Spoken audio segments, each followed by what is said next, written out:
তো বন্ধুরা, যাই হোক, খেলা দেখার পর এবার মনে হচ্ছে ইউনাইটেড বলে যে টিমটা ছিল, মানে 2010, 11, 13 যারা ডমিনেট করেছে, ওই ইউনাইটেডকে আমরা আজকে দেখতে পেলাম টটেনহামের সামনে 2-0 স্পার্সদের হারালো। 2-0 হারালো। এবং এই টিমটাই ছিল এমন একটা সময় যেটা প্রিমিয়ার লিগে আগের বছর 15 নম্বরে ফিনিশ করেছে পয়েন্টস টেবিলে।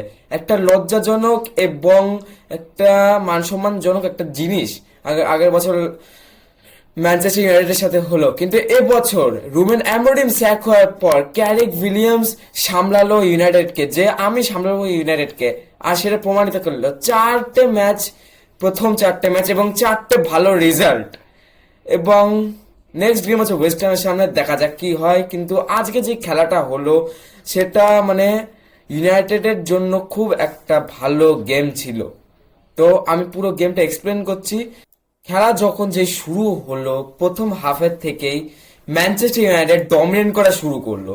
ডমিনেট বলতে প্রথম হাফ থেকেই অ্যাটাকিং করা শুরু করলো এবং স্পার্স তখন থেকেই ডিফেন্ড করা শুরু করলো। এবং সেই অনুযায়ী যে প্ল্যানটা খাটলো ইউনাইটেডের প্রথম থেকে অ্যাটাক করার। 38 মিনিটে ব্রায়ান এমবুমোর একটা গোল আসলো, 1-0 লিড দিয়ে দিল ইউনাইটেডের। এবং এই লিডের পর ইউনাইটেড যে অ্যাটাক করছে তার থেকে ডবল ভাবে অ্যাটাক করা শুরু করলো। স্পার্স প্রথম হাফ শেষ হলো, পুরো একদম প্রেসারে চলে এসেছিল স্পার্স। তারপর যেই দ্বিতীয় হাফ শুরু হলো, দ্বিতীয় হাফে পুরো একদম ডমিনেট করছিল, পুরো একদম এই যে টটেনহাম যে টিম, মানে এত ভালো ডিফেন্ডার জানা যায়, ওই টিমকে মানে ধরাশায়ী করে দিয়েছিল, যেখান থেকে অ্যাটাক বের করছে কিন্তু গোল আর আসছে না। এইভাবেই 81 মিনিটে লাস্টে একটা চান্স করে ব্রুনো ফার্নান্ডেজের একটা গোল আসলো, 2-0 লিড দিয়ে দিল ইউনাইটেডের। এবং এই লিড অনুসারে ইউনাইটেডের মানে যে জিতবে এটা কনফার্ম করে দিল। ও ম্যাচের সব থেকে বড় টার্নিং পয়েন্ট বলতেই মনে হয় তোমাদের আমি ভুলে গেছি, ম্যাচের সব থেকে বড় টার্নিং পয়েন্ট ছিল 29 মিনিটে রোমেরো রেড কার্ড। এখান থেকে এই যে 38 মিনিট, 81 মিনিট এই গোলগুলো এসছে, না হলে কিন্তু আসতো না কোনো সময়, নাহলে এই গেম ড্রয়ে ফিনিশ হতো। তোমরা যদি প্রত্যেকটা ম্যানচেস্টার ইউনাইটেডের প্লেয়ারের পারফরমেন্স দেখো, তাহলে তোমরা স্ক্রিনে দেখতেই পাচ্ছ লেমেন্স, ডালট, হ্যারি ম্যাগুয়ার, মার্টিনেজ, সব গোলকিপার সাথে ডিফেন্স চলেছে। আজকে ম্যানচেস্টারের সবাই চলেছে, এমন কোন প্লেয়ার ছিল না যে চলেনি। ক্যাসেমিরো, মেনিও সবাই চলেছে আজকে। মেনির অ্যাসিস্ট, ব্রুনো ফার্নান্ডেসের গোল, আর এমবুমের গোল, আর ডালটের অ্যাসিস্ট। দারুণ খেলা আজকে। আর ম্যান অফ দ্য ম্যাচ হয়েছে ব্রুনো ফার্নান্ডেস। একদম ট্রু ক্যাপ্টেন পারফরমেন্স আজকে আমরা দেখলাম ব্রুনো ফার্নান্ডেস দ্বারা। ও তোমরা যদি দেখো, আজকে কুনাও চলেছে, কুনা আমাদ আমাদ কয়েকটা ম্যাচ ধরে চলছিল না, সেও আজকে চলেছে। মানে এই ম্যাচের পর থেকে ইউনাইটেডের 2013, 14, 11 মতো ফর্ম আমরা দেখতে পাচ্ছি আবার যে ফিরে আসছে।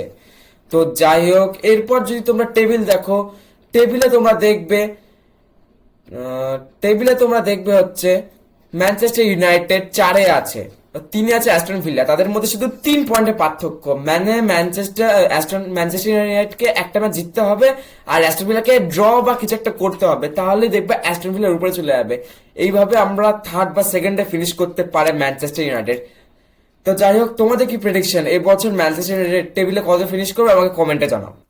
একদিকে যেমন ম্যানচেস্টার ইউনাইটেড জিতলো, অন্যদিকে বার্সেলোনার ডমিনেন্স লা লিগাতে বজায় আছে। আমরা সব বার্সেলোনা ফ্যান চিন্তা করছি যে আমরা টেবিলে কি রিয়াল মাদ্রিদ যে কামব্যাকটা করলো এত বড়, এরপর থেকে কি আমরা জিততে পারবো কি, যেসব ম্যাচগুলো মানে আমরা পয়েন্টস টেবিলে একে থাকবো কি? তো অ্যান্সার হ্যাঁ, একদম আমরা রিয়াল মাদ্রিদ কোনো চান্সই দেবো না যে আমাদের উপরে যাওয়ার, কোনো চান্স দেবো না। আজকের খেলার পর 3-0 মালোর্কাকে হারালাম এবং সব ভালো পারফরমেন্স। পেড্রি খেললো না, রাফিনিয়া খেললো না, এই দুজন না ছাড়াও যে আমাদের মেন প্লেয়ার রাফিনিয়া না ছাড়াও আমরা খেললাম। রাফিনিয়ার জায়গায় খেললো র্যাশফোর্ড, আর পেড্রির জায়গায় খেললো ক্যাসাডো। এবং এরা দুটো মিলে যা পারফরমেন্স দিল, সব মানে যত কমই ছিল পেড্রি আর রাফিনিয়ার, সব কমি মিটিয়ে দিল। এবং এই ম্যাচটা আমরা সহজে ভাবে জিতে গেলাম। এই ম্যাচের ম্যান অফ দ্য ম্যাচ হয়েছে ড্যানি অলমো 2টো অ্যাসিস্টের সাথে এই ম্যাচে ম্যান অফ দ্য ম্যাচ হয়েছে। অন্যদিকে লামিন ইয়ামাল, লেভানডস্কি দুজনই ভালো গোল, আর একটা গোল আসলো ফার্মিন লোপেজ একটা অ্যাসিস্ট দিয়েছিল, সুন্দর একটা অ্যাসিস্ট দিয়েছিল বার্নালকে, সেটা গোলে কনভার্ট করলো বার্নাল। ভালো প্লেয়ার একটা।